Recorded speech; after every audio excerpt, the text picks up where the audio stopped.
여기에서 흥미있는 주장을 한 명의 학자를 소개합니다. 한국은행에서 근무하시다가 뉴욕 주립대학교에서 박사 학위를 취득하시고 미국에서 회계학 교수를 하신 분입니다. 그리고 귀국 후 노무현 대통령 재임 시절 해양수산부 행정자치부 장관을 하시고 현재 상고사 관련 저술 활동을 하고 계시는 허성관 현 롯데장학재단 이사장님입니다. 참으로 다채로운 경력을 가지신 분입니다. 이분의 주장은 현대 자본주의의 근간을 이루고 회계제도의 대명사인 복식부기를 서양인들이 발명한 것이 아니라 고려시대의 고려 개성 상인들이 최초로 사용하셨다고 하는 주장이신데요. 일단 복식부기란 무엇이고 이게 왜 중요한가부터 이야기 드립니다.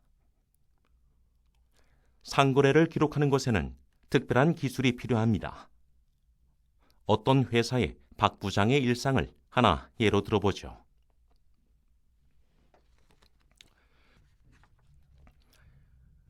어제 거래처에서 물건 보내달라고 한 것 보내줬나? 물품 대금은 입금했어? 거래처 사장님이 일주일 후에 입금하신다고 일단 보내달라고 하십니다. 돈이 없는 사람들도 아닌데 꼭 외상으로 하려고 해. 일단 물건 보내.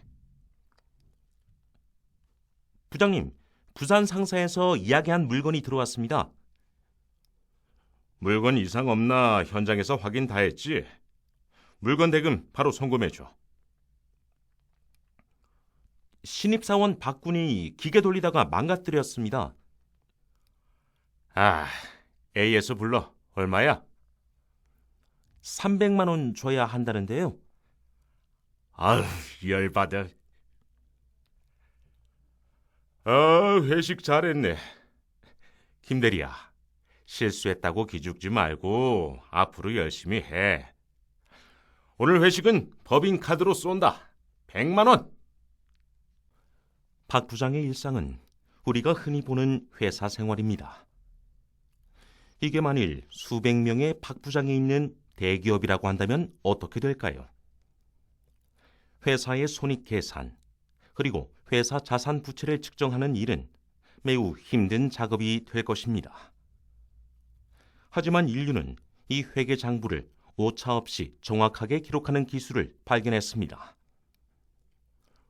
위의 거래를 다시 주목해서 보면 하나의 거래가 발생할 때마다 그의 대칭적으로 동일한 금액의 거래가 반대쪽에서 발생한다는 것을 알 수 있습니다. 이것을 대차평형의 원리라고 합니다. 이것을 이해하려면 상업활동에 대한 본질적인 이해가 바탕이 되어야 합니다. 이 대차평형의 원리를 이해함으로써 이 복잡한 거래들을 회사의 자산과 부채를 나타내는 대차대조표 손익을 계산하는 손익계산서와 같은 몇 장의 종이로 오차 없이 정확하게 요약할 수 있게 된 것입니다. 제가 이게 우리 전통회계 개성북이라고도 알려져 있고, 또 보다 이제 정확한 용어로는 사개성도 치부법이지요. 이 연구를 하게 된 동기는 아주 단순했어요. 왜냐하면은 복식부기의 기원이 어디냐에 대해서 종래 대부분 다 서양이라고 생각을 했고, 우리나라에도 그런 게 비슷한 게 있다라는 정도 이야기를 이제 일본 학자 또는 한국 사람들, 한국 학자들끼리 이야기를 쭉 했는데, 비슷하다 하는 정도 그 이야기들은 전부 다 이제 남아있는 우리나라 사개성도 지부, 장부 일부만 갖고 연구를 해서 그런 결과가 나왔다고 생각을 해요. 그래서 1999년까지는 이제 거기에 대한 연구가 결론이 이렇지요. 복식부기인 것 같은데 확실한 장부가 완전한 게 없어가지고 확실히 복식부기라고 이야기하기는 어렵다. 이 정도가 결론이었어요. 그러다가 이제 2005년에 지금 등록문화재 587호로 지정이 되었지만 지금은 박영진과 장부가 발견이 돼가지고 그것을 이제 초서로 써진 것을 전부 이제 해서로 바꾸고 이래가지고 연구할 수 있는 여건이 됐는데 이제 한문을 좀 읽을 수 있도록 바꿨기 때문에 연구하는 사람도 없어서 내가 회계학 교수고 그러니까 이거 한번 가져와봐라. 그러고 한 세트를 받아가지고 처음으로 이제 연구를 했는데, 연구를 할 때는 아까도 이야기했지만 아주 단순한 데였던 것이 이것이 복식북인지 아닌지 그것만 한번 확인해보자 하는 거였어요. 그러니까 이제 복식북이 기록 절차에 따라서 그 기록들이 그대로 정교하게 이루어졌는지 아닌지, 물론 특수성은 요즘하고 비교하면 있겠지만은 그 연구를 했더니 이제 완벽한 복식북이더라. 이제 그랬죠. 그런데 그걸 하다 보니까 이게 좀 이상한 것들이 자꾸 있어요. 예를 들면은 이제 회계장부라는 것은 거래를 기록하는 거잖아요. 경제적 거래를. 그 경제적 거래라는 것은 그 시대의 실상을 반영하는 것이잖아요. 그러다 보니까 반영된 경제적 실상들이 우리가 생각하는 것보다 훨씬 더 그 정교하고 그런 것들이 많이 있더라. 예를 들면은 거래를 할 때, 물건을 사고 팔 때, 구매를 하고 그럴 때, 또는 생산을 하고 할 때 전부 뭘 기준으로 하냐면 시장 가격 기준으로 해요. 그러니까 시장의 가격이 올랐으면 임금도 좀 비싸게 지급하고, 시장의 가격이 내리면은 임금도 좀 낮게 지급하고, 예를 들면은 이제 그런 거래들이 쭉 나오고, 그래서 그 시장 중심으로 경영 활동을 하는 것이 자본주의 기본 1차잖아요.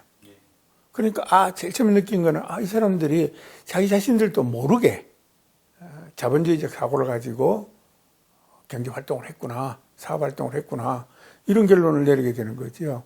그래, 재밌다. 그럼 이제 업종별로 한번 들여다보자. 그 업종별로 들여다보기 전에 대략 우리나라에서 1900년 무렵에 그 서양식 복식북이가 들어온 기록들이 있어요. 그 당시에 이제 상업학교들이 생기는데 거기에 이제 복식북이라는 과목이 나옵니다. 학생 모집할 때 1900년 무렵에. 그러면은 틀림없이 이제 일본을 통해서 들어온 서양북의 영향을 받을 수 있지 않겠느냐. 그래서 이제 제일 처음에 연구는 1894년 1년 거만 했는데, 장부를 거래가 한 595개인가 그래요. 근데 그거를 한 12년 동안 걸 싹 다 들여봤더니, 그러니까 이제 그 일본에서 통해서 일제 강점기 들어가가지고 그 일본식 복식북이가 들어간 이후에 그 영향을 받았는지 안 받았는지 그걸 쭉 봤더니 이제 그 거래 내용이 복잡해짐에 따라서 새로 그 기장하는 형식이 있기는 있었지만은, 거래들이 방식이 있었지만은 일본에서 들어온 서양식 북이 영향을 받은 기록은 없었다. 그걸 굉장히 놀라운 일이잖아요. 이 복식북이의 발견은 서양의 상업에 큰 변화를 일으킵니다. 대항해 시대가 오면서 서양인들은 원거리까지 무역을 하여 부를 얻을 수 있는 기회가 있다는 것을 알았습니다. 문제는 여기에 필요한 자금을 어떻게 조달하는가 하는 것, 그리고 항해 기술을 가진 사람들과 자금을 가지고 있는 상인들, 보험회사 등을 어떻게 조직화하고 이익의 분배를 어떻게 하는가 하는 것이었습니다.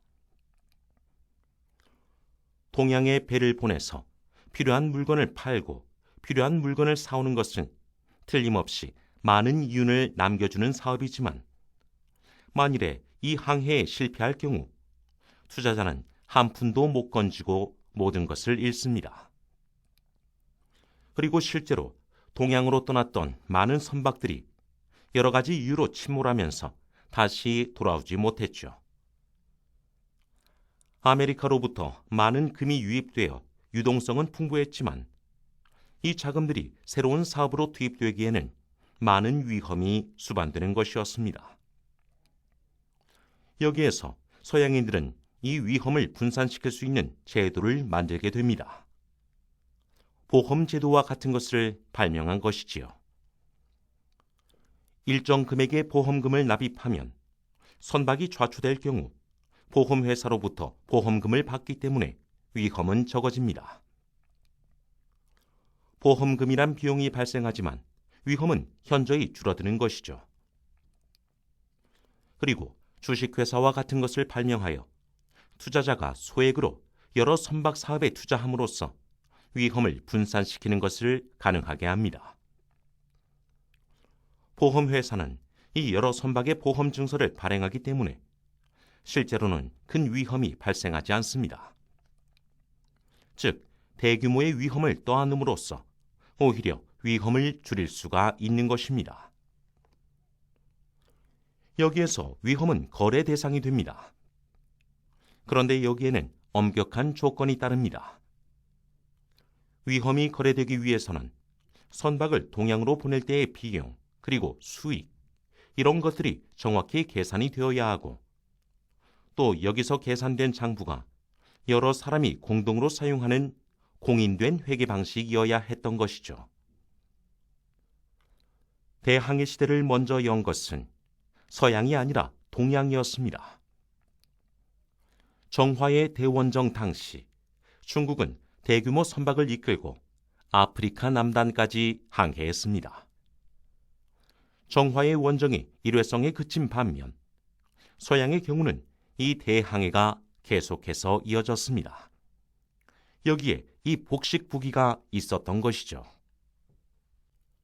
그런데 이 복식부기를 처음 발명한 것은 서양인이 아니라 우리 한국인의 조상 고려인이라고 하는 주장들이 제기되고 있습니다. 앞에서 서양의 경우처럼 이런 고도의 회계 기술의 발달은 상업의 발전에 따른 자연스러운 현상입니다. 그렇다면 고려 시대의 무역은 어떤 것이었을까요?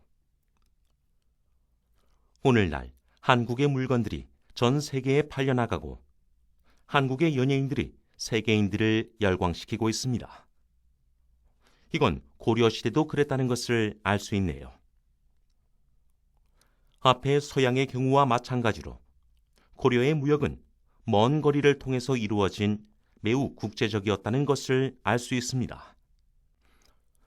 이렇게 상업이 발달된 사회였기 때문에 이 당시에 고려가 복식부기를 사용했다는 것은 이상하게 생각할 것은 아닌 것 같아요. 정말로 이상한 건 왜 우리가 우리 조상들은 상업과 거리가 먼 사람이라고 인식하게 되었느냐는 것이 아닐까 하네요.